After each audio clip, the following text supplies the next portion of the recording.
Selamat berjumpa kembali Bapak Ibu dokter semuanya, semoga dalam kondisi sehat walafiat selalu.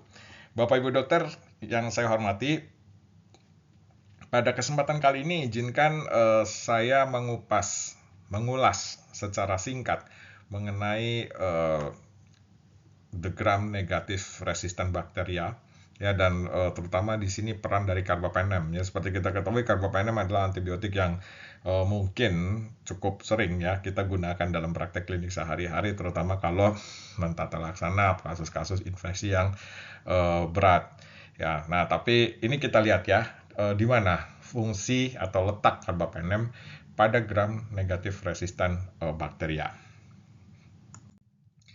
Namun sebelum kita mengulas secara singkat, Bapak Ibu dokter, izinkan kami menyarankan terlebih dahulu untuk melihat YouTube Rastromedik dan Antibiotik ya, di 3 YouTube ini ya, mengenai antibiotik empirical spectrum, treating the beta lactamasis, dan the carbapenem resistant ya. Karena di sini nanti Bapak Ibu dokter bisa mendapat cerita-cerita, diskusi-diskusi mengenai multi drug resistant, pembagiannya ya, mengenai beta lactamasis dan kemudian carbapenem resistant, sehingga memang nanti kita bisa lebih jauh ya mengetahui sebenarnya role carbapenem itu di mana dan bagaimana pada multi drug resistant lainnya, bahkan yang carbapenem resistant ya. Jadi saya mungkin di sini sudah tidak bicara lagi mengenai multi drug resistant, definisi extensively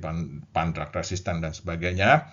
Tapi nanti Bapak Ibu dokter bisa menyaksikan di YouTube kami ya, 3 YouTube ini. Nah, Bapak Ibu dokter yang saya hormati, ini sekedar ulasan singkat aja untuk hari ini ya. Karena memang kami juga kali ini memang agak terbatas waktu. Tapi izinkan saya membuat pemetaan seperti ini. Walaupun saya menyadari mungkin ini masih jauh dari sempurna, karena Bapak Ibu dokter bisa membuat dan membaca lagi nanti jurnal-jurnal tambahan. Ini hanya sekedar untuk YouTube kali ini aja. Semoga ini bisa mempermudah gitu ya. Nah, kalau kita bicara Bapak Ibu dokter mengenai gram negatif resistan bakteria, itu ada yang intrinsic resistan ya. Contohnya ini adalah Pseudomonas sp ya. Ini sekadar contoh misalnya ya, di mana kalau kita lihat pada jurnal ini ya, ini contohnya adalah Pseudomonas aeruginosa yang memang dia mempunyai intrinsic resistan. Jadi artinya dia memang intrinsic resistan itu memang sudah tercipta demikian adanya ya. Jadi ini dia memang resistan terhadap antibiotik tersebut ya. Contohnya Pseudomonas aeruginosa, dia resisten terhadap di sini ampicillin dan generasi 1 dan generasi 2 cephalosporin. Ya, di sini kelihatannya carbapenem bisa ada tempatnya, tetapi perlu diingat bahwa yang digunakan adalah non-ertapenem. Jadi ertapenem ini memang tidak direkomendasi untuk kasus-kasus infeksi yang disebabkan oleh Pseudomonas. Ya, jadi ini adalah intrinsic resistant. Ya, intrinsic resistant ini kadang-kadang ini ya harus kita ketahui bahwa ada antibiotik tertentu ya, terutama golongan-golongan penicillin, juga di sini ertapenem yang khususnya pada Pseudomonas ya, ini pada Pseudomonas yang memang tidak direkomendasi ya, karena memang udah dari sananya lah dia resisten gitu. Nah, kemudian Bapak Ibu dokter, ada lagi yang dia gram negatif resistan bakteria yang beta lactamasis ya. Ini pada YouTube yang lalu juga sudah kita bahas, di mana pada beta lactamasis ini mulai dari penicillinase (SBL) sampai carbapenemase ya. Ini Bapak Ibu dokter pada YouTube lalu bisa lihat ya, pada pembagian menurut Ambler classification ya, yang pernah kami tayangkan ya pada the beta lactamasis gitu ya. Nah, di sini Bapak Ibu dokter kita bisa lihat bahwa carbapenem sendiri itu dia berperan untuk mentata laksana ESBL.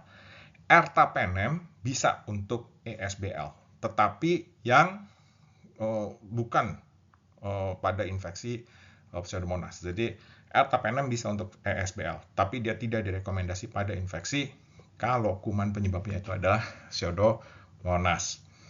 Sedangkan beta-laktamasis yang tergolong secara genotipnya dia masuk ke dalam Carbapenemase producers ya atau Carbapenemases ini ya tentunya ini sudah tidak direkomendasi lagi penggunaan carbapenem ya. Jadi ini yang pernah saya sampaikan dulu ya pada YouTube yang lalu bahwa ketika carbapenem itu pertama kali muncul ya, antibiotik ini kelihatannya cukup superior ya, kelihatannya cukup superior.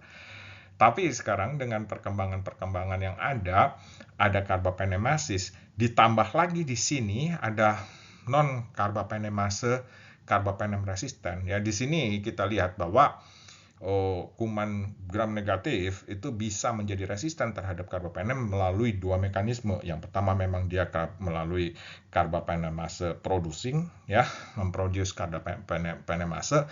Yang kedua ada yang dia menjadi carbapenem resisten tetapi bukan yang memproduksi carbapenemase. Ya, di sini nanti Bapak Ibu dokter bisa lihat YouTube kami Transformedik dan Antibiotik pada YouTube The Carbapenem Resistant. Jadi ada dua mekanisme nih, gitu ya.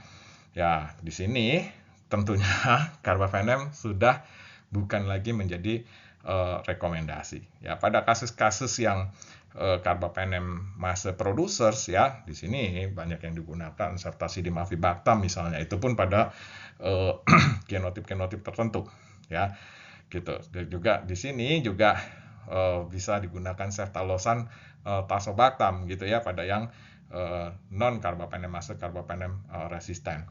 Jadi itu ya itu perkembangan selanjutnya di mana carbapenem antibiotik carbapenem tidak lagi menjadi superior dan banyak yang dikeluarkan yang baru. Jadi ini juga warning ya, sekali lagi kita yang bergerak di bidang PPRA ya, bahwa ada antibiotik akses, watch, dan reserve. Ada regulasi yang kemudian membatasi, mengatur, mengontrol dan sebagainya ya, supaya jangan tercipta lagi hal-hal atau model resistensi yang baru sehingga antibiotik yang tadinya superior menjadi turun superioritasnya ya. Jadi ini tujuannya. Jadi carbapenem sekali lagi bisa untuk Pseudomonas ya di sini, kecuali ertapenem itu jangan digunakan. Untuk ISBL bisa digunakan carbapenem ya. Dan untuk kuman-kuman gram negatif lain yang resisten yang lain ya, carbapenem bisa digunakan sejauh memang masih sensitif ya gitu. Nah, jadi di sini Bapak Ibu dokter tentunya diagnostic stewardship sangat penting ya.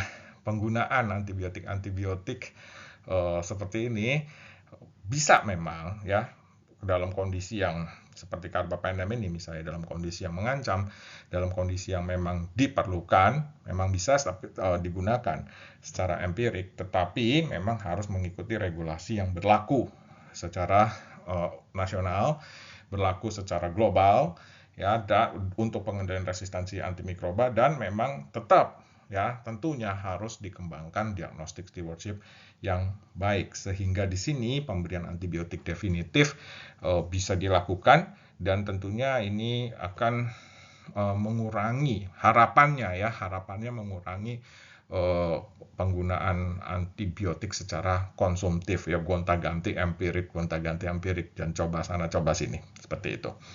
Ya, nah, jadi kita ketahui di sini pada tempat-tempat ini carbapenem masih bisa digunakan ya. Nah, baik Bapak Ibu dokter, mungkin demikian secara singkat yang bisa saya sampaikan. Terima kasih atas perhatian Bapak Ibu dokter semua. Mohon maaf apabila ada hal-hal yang kurang berkenan, atau ada hal-hal yang keliru, atau ada hal-hal yang kurang update dari apa yang saya sampaikan. Tentu penyampaian kami di YouTube kami ini masih jauh dari sempurna. Begitu luas lautan ilmu, silahkan nanti Bapak Ibu dokter bisa berdiskusi. Kita bisa saling belajar satu sama lain untuk kebaikan bersama. Terima kasih atas perhatiannya. Sukses selalu, sehat selalu untuk Bapak Ibu dokter. Terus berkarya untuk Indonesia yang lebih sehat dan sejahtera. Sampai jumpa.